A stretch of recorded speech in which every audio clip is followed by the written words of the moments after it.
சக்தியோட அப்பா கேக்குறாங்க, பொன்னி இந்த நேரத்துல நீ எதுக்குமா கிளம்புற? இங்க நிறைய வேலை இருக்கு. மாமா, வேலைக்கு போகணும் மாமா.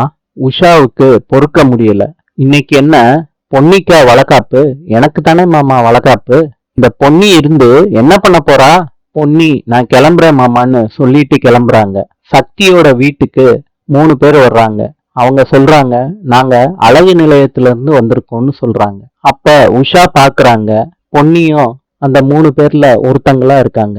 சக்தி பொன்னிய பாக்குறாரு. அப்ப அவருக்கு ஞாபகம் வருது, பொன்னி உனக்காண்டி ஸ்பெஷலா நான் ரெடி பண்ண புடவை. பொன்னி அந்த புடவைய கட்டி இருக்கத சக்தி பாக்குறாரு. சக்தி சொல்றாரு பொன்னி கிட்ட, இந்த புடவையில நீ ரொம்ப அழகா இருக்க. உஷாவுக்கு வளகாப்பு நடக்குது. சக்தியோட அப்பா சொல்றாரு, பொன்னி நீயும் சக்தியும் போய் உஷாவுக்கு நலங்கு வைங்க.